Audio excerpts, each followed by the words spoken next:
Good evening, ladies and gentlemen, and welcome to another edition of Chicago by Night. This scene takes place at around midnight or 1 in the morning in Burnham Park, near the waterfront of Lake Michigan, up in Lakefront or Lakeview, whatever it's called.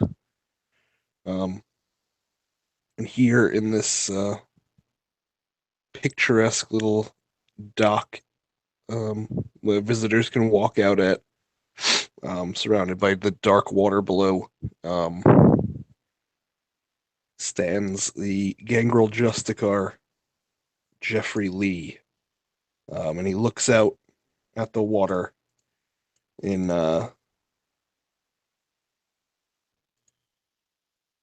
perhaps bemusement or um, just heavy contemplation, and he sighs heavily as he looks out uh, at this dark water and begins to think about the predicament that he and his fellows have gotten themselves into in the recent nights. Um, he's clad as he always is in his motorcycle jacket and a t-shirt and jeans and motorcycle boots, and some chains and stuff. And his long fingernails absent-mindedly draw scratches into the paint on the wood, um, on this little dock as he or absent-mindedly like scratches on it in his thought. And then out of the silence of the night comes a heavy boot fall, um, behind the Justicar, and his ears immediately prick up. His fists ball up, and he slowly looks over one shoulder to see who has joined him.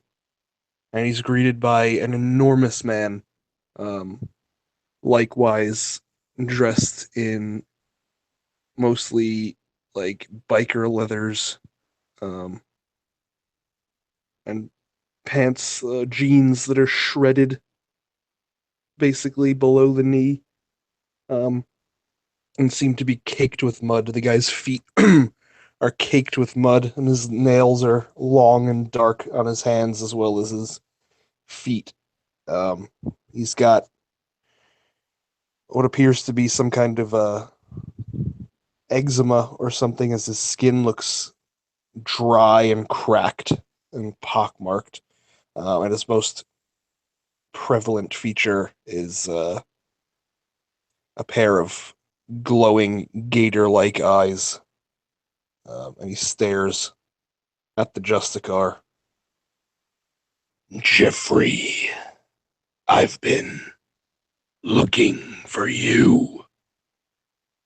And the Justicar lets out another sigh, trying to sound perhaps exasperated, but coming off a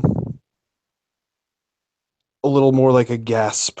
And he says, "Oh, is that you in the dark there, O'Hara?" And the man with the glowing eyes just kind of cocks his head a little bit to the side, um, as he looks at the Justicar. He says, "Geoffrey, you've done us a great disservice. As a clan, we had unity once, much like the Nosferatu did. And now, look at us, scattered to the wind like so many birds." And he looks around, and you can see in some of the trees are some sleeping birds that the Justicar is so fond of. "Birds, Geoffrey. You were always one for the birds. I found interest in more terrestrial animals. But you always had a soft spot for the birds. The camarilla, Geoffrey. It's good for you. It's for the birds. And as the man kind of like chuckles a little bit at his own joke, his mouth reveals just dozens and dozens of pointed, hard as rock, reptilian teeth inside his mouth. Oh, that's right, O'Hara. You were always, you were always an odd one. I haven't seen much of you since, oh, must be New England, when you lit all those bottles of blood on fire on the beach, nearly gave the Camarilla a heart attack. I didn't think I'd see you again. Not after you went south. Yeah, south, says the other man. Went there to get away from the Camarilla and the city life and the Sabbat. Went south and hunted snakes. Then I came north. When I came north, I went way north. And he points north across Lake Michigan, which you can see from where they're standing. See, up there in Montreal, they got a different kind of pest problem.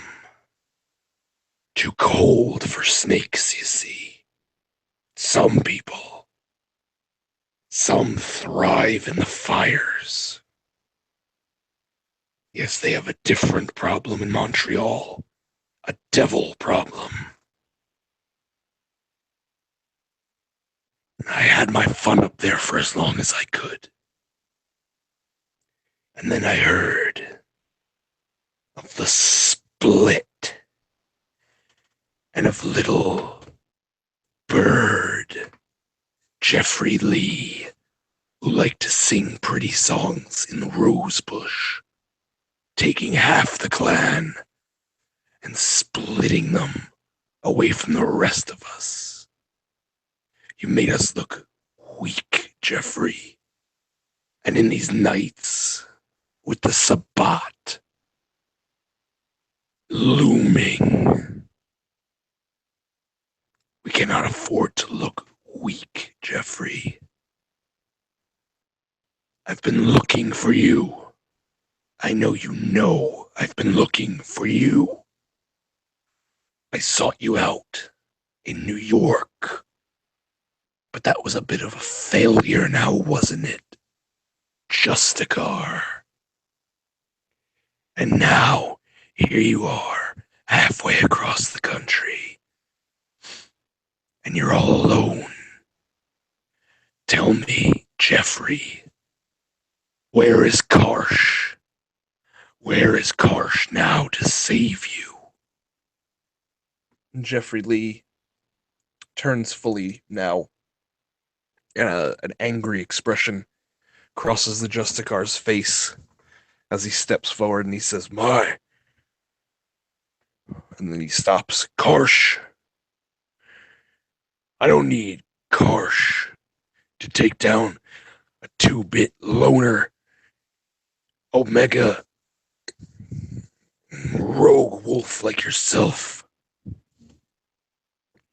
And he begins to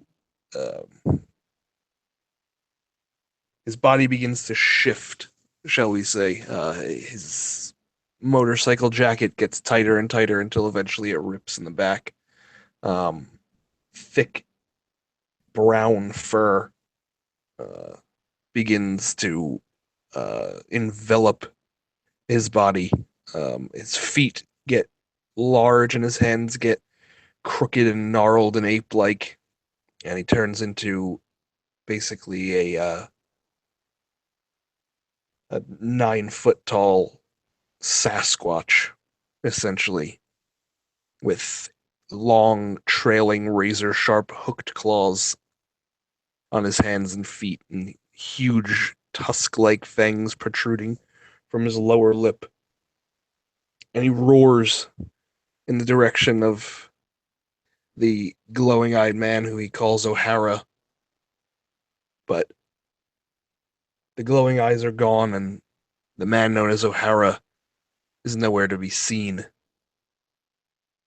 Uh, he sniffs the air, and all he smells is the trees and the wind and the approaching low tide as the moon pulls the water away from the shore. And Geoffrey Leigh, looking around, now coming to his senses, um,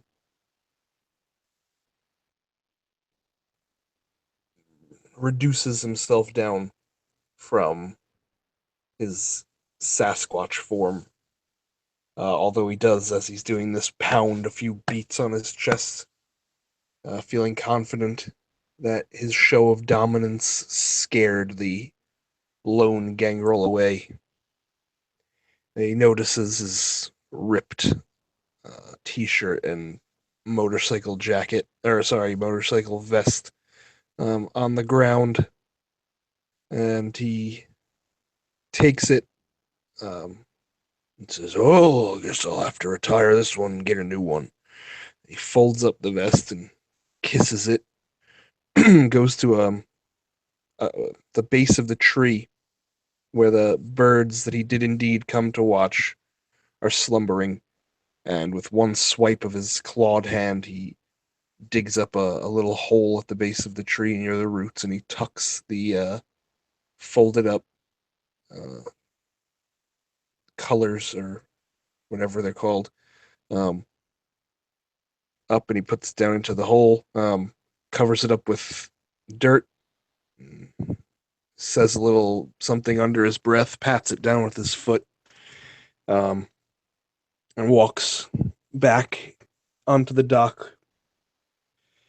He looks up into the sky, the starry night, the wind from around him whipping his hair and beard, uh, back and forth with the uh, lake air uh, running through it and making him smell like the waterfront. His vision continues up into the sky where he sees the same position it's been every night, the glowing red star, the one that he told the Archon ghost not to worry about. And he thinks about the destabilization of his clan and the destabilization of his sect and the destabilization of this city, and how an old gangrel warrior from a time before indoor plumbing or any of these modern niceties were ever possible is supposed to fix such a complex problem with roots going so far back. And he feels trapped like a bird in a cage. And like a bird in a cage, all he wishes to do is escape. So he climbs up onto the railing of the dock that he's standing on, and he reaches his arms up to the sky. And as he reaches his arms, his fingers elongate and become thinner, and his arms become thinner and start to fray almost as the skin gives way to feathers, and he transforms into a brilliant um, bald eagle, the symbol of freedom and the symbol of America.